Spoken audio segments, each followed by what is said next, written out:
Hallo zusammen!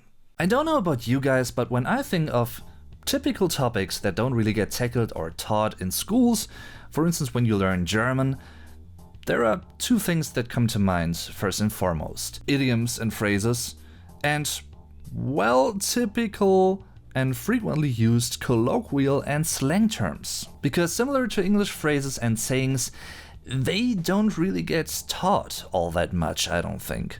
Which is a pity because most of them are really cool, and they are actually part of everyday German, of the Germans actually speak every day. That is also true for some colloquial terms, and that's why I want to talk about, I think, 10 or 11 different ways of saying goodbye in German today.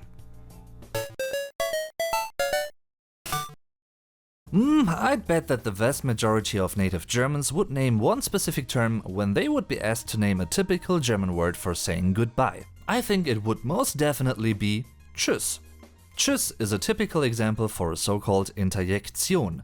Die Interjektion Singular, die Interjektionen Plural. Interjections. Interestingly enough though, when you actually consult the important German dictionary Der Duden, it refers to it as being a word that is umgangssprachlich, colloquial. Therefore, this alone is a pretty good example for how well accepted and widely spread lots of colloquial words are in today's modern standard German.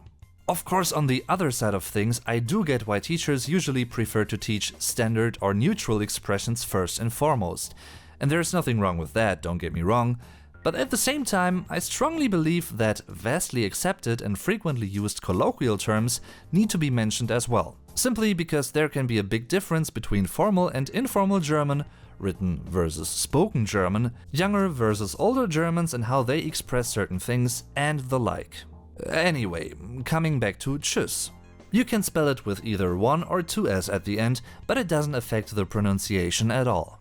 There are related but slightly more slang versions of Tschüss that are used by many Germans. For instance, Ciao or Tschö. So basically the beginning remains the same and the ending changes.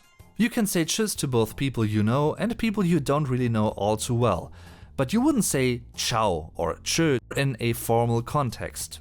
A more neutral and more formal way of saying goodbye is Auf Wiedersehen. See you again soon. It's nothing though that you'd say to rather close people in your life because it sounds rather standard. And in that context, even a bit stiff. Well, yeah, it's rather formal. A typical situation for saying this phrase is ending phone calls with people you don't know personally or all too well. Even if your boss was calling you, I'd say you'd rather end the conversation by saying Tschüss instead of Auf Wiedersehen, because even though there's a rather formal or slightly distant relationship between you and your boss, you still know that person. Actually, it's not too easy to express that difference, but it's there. To be honest though, I'm almost certain that there are Germans that don't really or wouldn't make that difference, because it's still down to personal preferences, of course. You can choose how to express something, and some people just want to express something in a different way than others would do that. Maybe it's also down to regions and different dialects and different ways of expressing yourself in German. To younger people, to older people that might do things differently here and there. There are many factors that can actually play a role in all of that, at least to a certain degree. Auf Wiedersehen is still a valid way of ending a phone call in German, although see you again doesn't really work all too well in terms of having a call, as long as it isn't a conference call with a webcam or FaceTime or whatever. Another specific and very formal way of ending a phone call in German is Auf Wiederhören. Hear you again. Yeah, it really means that. When you think about it, you'll notice that this phrase is both rational and irrational at the same time.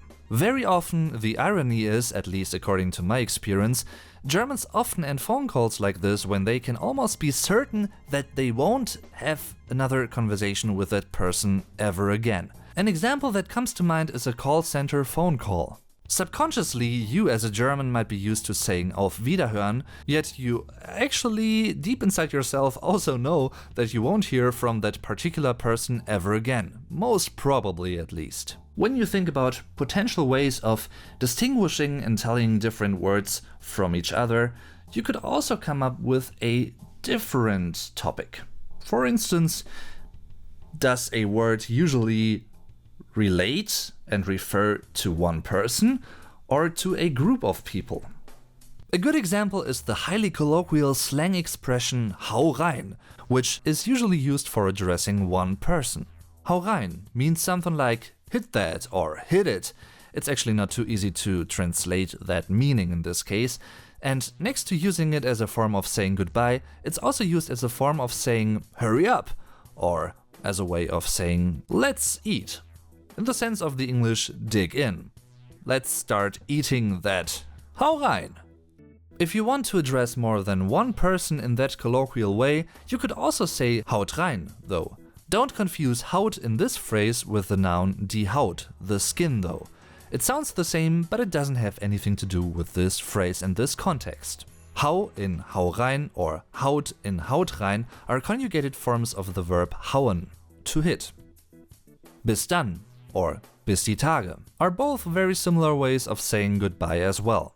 These phrases mean until then or until someday. Yeah, that's a very exact expression, isn't it? And although you could technically use them when you know you'll see that person again in, let's say, 4 or 5 days, you probably rather use these two expressions when you don't have a date for your next meeting yet. I'm from the Sauerland region in North Rhine-Westphalia, and something that I really like to say to friends and family members when I want to say goodbye, apart from like ciao, which is more universal I think, although it's colloquial, I usually say mach's gut. Mach's is a slightly merged form of mach es, make or do it, so it means mach es gut, make or do it good or well. Again, it's a rather colloquial and informal expression you'd rather say to one person. And when you're really spitzfindig, captious or quirky, you can reply with mach's besser, haha, make or do it better than just good. Hey, yeah, ain't that funny? Of course, there are also many dialect ways of saying goodbye, depending on your region and where you're from. For instance, native Bavarians, meaning people from Bavaria, would rather say servus instead of tschüss or ciao or mach's gut.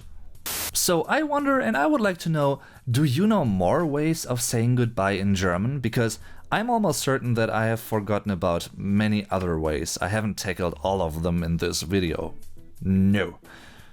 Definitely not.